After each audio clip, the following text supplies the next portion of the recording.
Mission TV, le miroir du monde.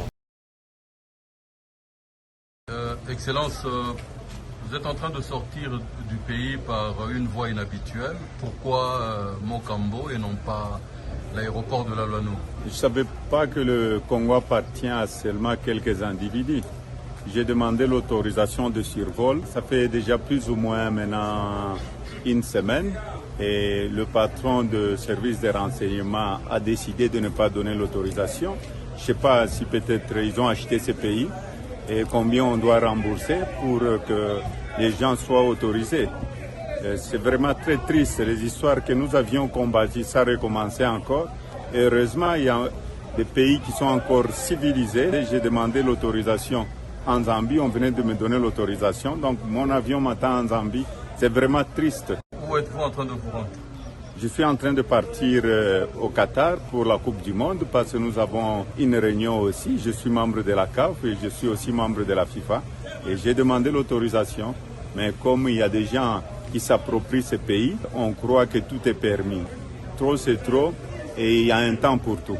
Moko batu et belé bazali komi tuna mituna.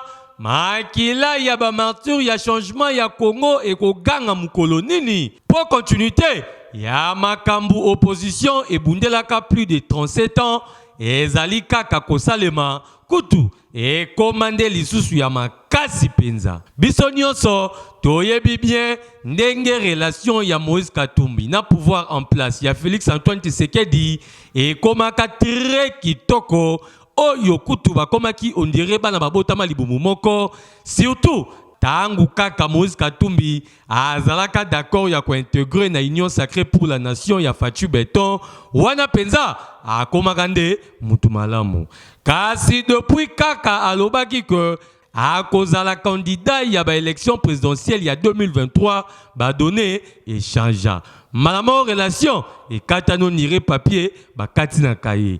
Donc, bakoma kobotela makambu ya ndenge na ndenge, bazwaye ba député ba changer ba position. Bazwaye ba ministre koloba kutute.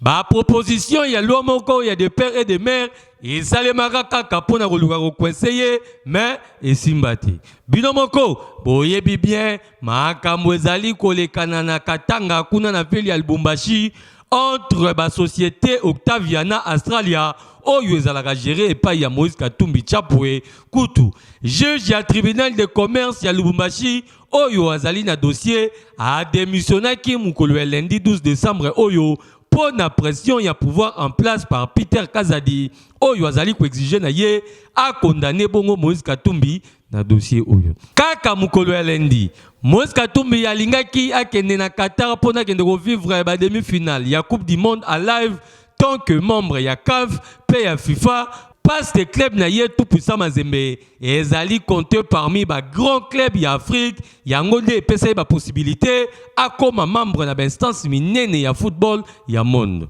kasi une semaine mokoka depuis abandaki ko senga autorisation de sortie kasi patron ya service ya renseignement a boyaki ko pesa yé autorisation de sortie atali pe mikolo ezali ko poussa na demi-finale fait banda alobi choix ezalité ameki kobenga na ye kuna na ngambu ya Zambie bango ba pesaki autorisation que jet na ye et atterrir na aéroport na bango yango asambaki lisusu te abimaki na ye malembe ti na village Mokambo na frontière ya Zambie.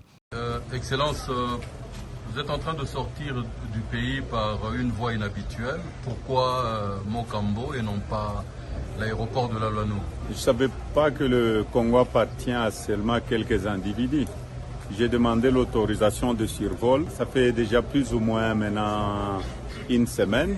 Et le patron de service de renseignement a décidé de ne pas donner l'autorisation. Je ne sais pas si peut-être ils ont acheté ces pays et combien on doit rembourser pour que les gens soient autorisés. C'est vraiment très triste, les histoires que nous avions combattues, ça recommençait encore. Et heureusement, il y a des pays qui sont encore civilisés. J'ai demandé l'autorisation en Zambie, on venait de me donner l'autorisation. Donc mon avion m'attend en Zambie, c'est vraiment triste. Où êtes-vous en train de vous rendre? Je suis en train de partir au Qatar pour la Coupe du Monde parce que nous avons une réunion aussi. Je suis membre de la CAF et je suis aussi membre de la FIFA. Et j'ai demandé l'autorisation. Mais comme il y a des gens qui s'approprient ce pays, on croit que tout est permis.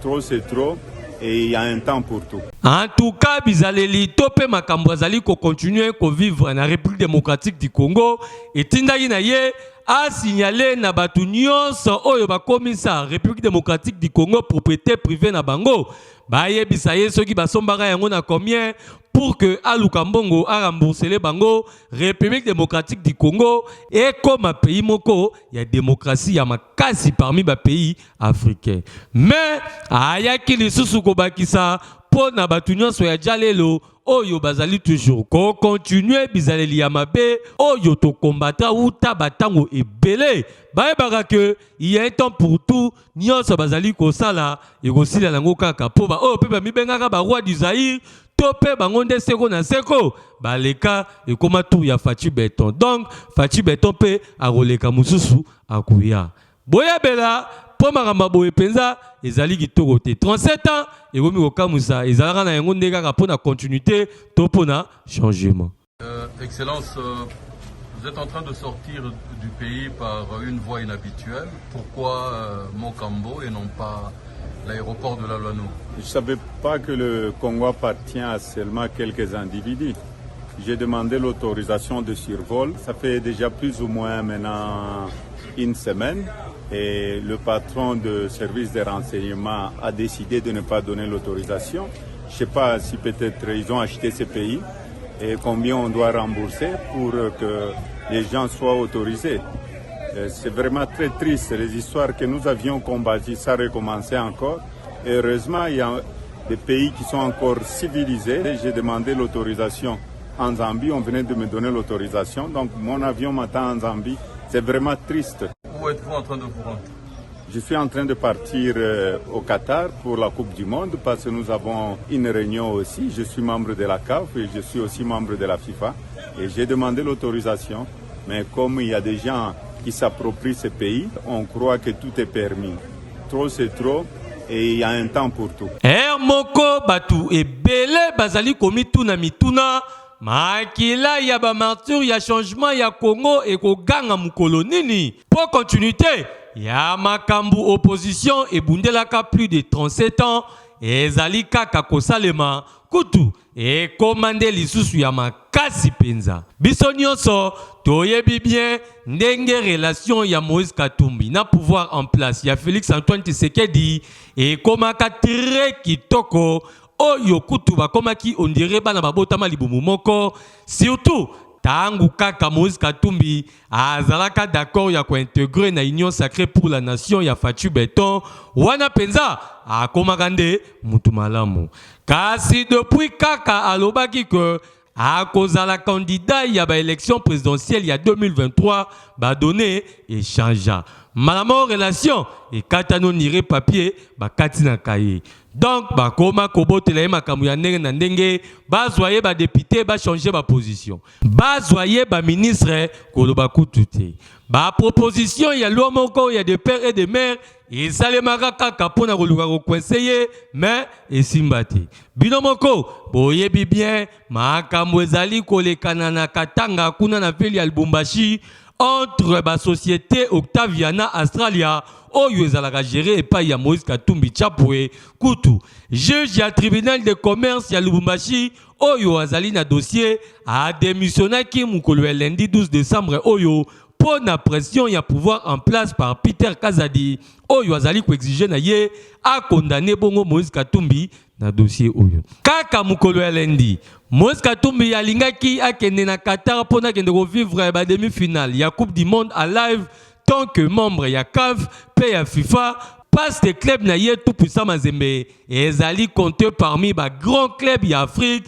yango nde epesa ba possibilité a comme membre na instance minene ya football ya monde kasi une semaine mokoka depuis abandaki ko senga autorisation de sortie kasi patron ya service ya renseignement aboyaki ko pesa ye autorisation de sortie atali pe mikolo ezali ko poussa na demi-finale fait banda alobi shwe ezali te ameki kobenga na ye kuna na ngambo ya Zambie bango bapesaki autorisation ke jet na ye e atterrir na aéroport na bango yango asambaki lisusu te abimaki na ye malembe ti na village Mokambo na frontière ya Zambie. Excellence, vous êtes en train de sortir du pays par une voie inhabituelle. Pourquoi Mokambo et non pas l'aéroport de la Loano? Je ne savais pas que le Congo appartient à seulement quelques individus. J'ai demandé l'autorisation de survol. Ça fait déjà plus ou moins maintenant une semaine. Et le patron de service de renseignement a décidé de ne pas donner l'autorisation. Je ne sais pas si peut-être ils ont acheté ces pays et combien on doit rembourser pour que les gens soient autorisés. C'est vraiment très triste. Les histoires que nous avions combattues, ça recommençait encore. Et heureusement, il y a des pays qui sont encore civilisés. J'ai demandé l'autorisation en Zambie. On venait de me donner l'autorisation. Donc mon avion m'attend en Zambie. C'est vraiment triste. Où êtes-vous en train de vous rendre? Je suis en train de partir au Qatar pour la Coupe du Monde parce que nous avons une réunion aussi. Je suis membre de la CAF et je suis aussi membre de la FIFA. Et j'ai demandé l'autorisation. Mais comme il y a des gens qui s'approprient ces pays, on croit que tout est permis. Trop c'est trop et il y a un temps pour tout. En tout cas, bizaleli topé makambo azali ko continuer ko vivre na République démocratique du Congo et tindaki na ye a signalé na batu nyonso oyo bakomisa République démocratique du Congo propriété privée na bango baye bisaye soki basombaka yango na combien pour que aluka mbongo a rembourser bango République démocratique du Congo et comme un pays moko il y a démocratie ya makasi parmi ba pays africains mais ayaki lisusu ko bakisa po na batu nyonso ya jalelo oyo bazali toujours ko continuer bizaleli ya mabe oyo to combattre ou tabatango ebele bayebaka que il y a un temps pour tout nyonso bazali ko sala e ko sila nango kaka po ba oyo pe ba mibengaka ba roi du Zaïre to pe bango nde seko na seko baleka e koma tour ya Fachi Beton donc Fachi Beton pe aroleka mususu akuya boya bela po makambo boye penza ezali kitoko te 37 ans ekomi kokamusa ezalaka na yango nde kaka mpona continuité to mpona changement.